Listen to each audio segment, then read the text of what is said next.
Okay, everyone, fasten your seatbelts. Here it comes. A heavy verse from Bhagavatam. And now some people won't think it's heavy. Some people will think it's beautiful. And for some people, they'll think, oh, this is the nightmare verse. Don't go away. We're going to read it. You need to hear this.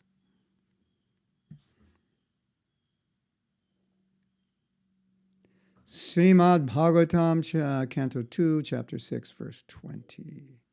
The spiritual world, which consists of 3/4 of the Lord's creation, is situated beyond the material world. And it is especially meant for those who will never be reborn. Others who are attached to family life and do not strictly follow celibacy vows must live within the 3 material worlds. Okay, now you know from reading Bhagavad Gita, hopefully you know, that Prabhupada gave an analogy, maithuna, āgāra. He said, sexual desire is like a chain. So you see this visual.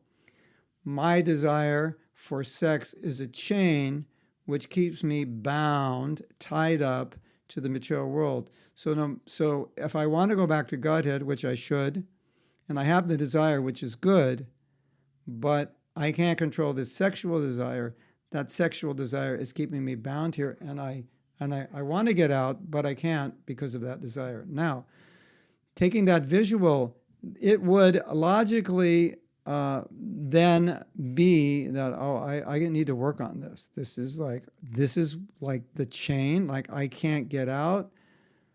I chant 16 rounds, but I can't control my sexual desire. No, you can't get out. I read Bhagavatam, but I can't control my sexual. No, we're still chained. The chain is still there. And that's a big chain, and it's like really got us, right?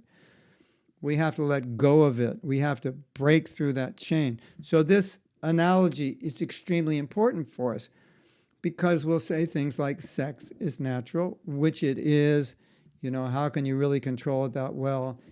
That's true. It is difficult. Most people get married. That's true. Most grihastas can't perfectly control it all the time. That's true. But in spite of all those things being true, this is also true. So those other truths don't undermine or make this truth untrue. It's, like there's laws that govern the universe. So despite all the different ways we can look at something, all the ways we can rationalize it, all the ways we can think not following it could be good or helpful, it doesn't minimize the fact that I'm still in chains and I have to come back and take birth again.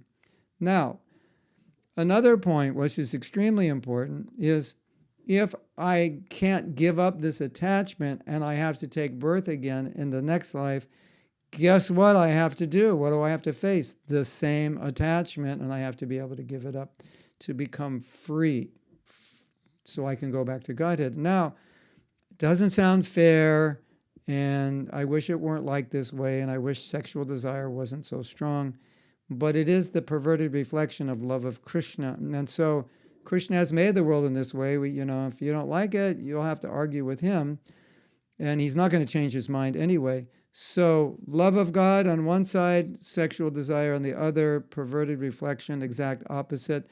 This desire down here we have to purify to get up here. And if you're up there, you won't have this desire. And if you're down here, you won't have this desire. The sexual desire will neutralize this desire. Now, is sex bad? Is sex taboo? Should we not talk about it? Is it filthy, dirty, ugly, and this and that? No. But it's got a function, it's got a purpose. So Krishna says, dharma viruddha bhuteshu. I am sex. But what kind of sex?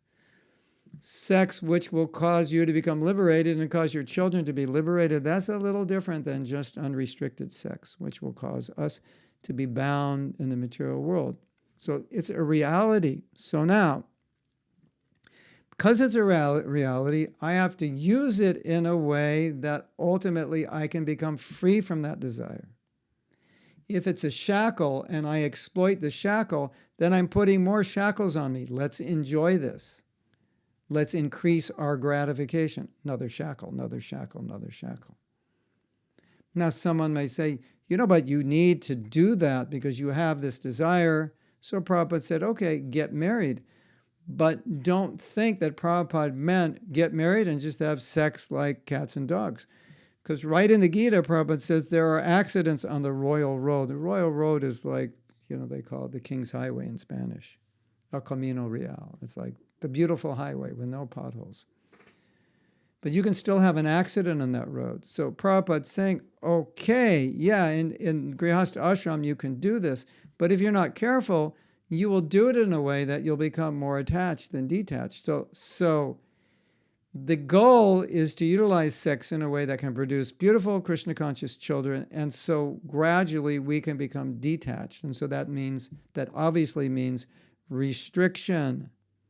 And if you say, no, let's just enjoy it as much as we can, so we'll just eventually get burned out. No, that's not the way it works. The more you enjoy it, the more you want to enjoy it. It's not going to burn you out.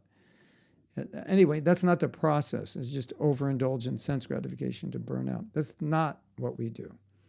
So this is really, really important. It can be misunderstood because of the complications of household life and how one of the partners needs sexual satisfaction, the other one doesn't want to give it, they don't need it. How do you deal with that? That's a whole other video. But the point is we need to become detached from this. This is how we get out of the material world. We don't want to feed the disease. We want to cure it.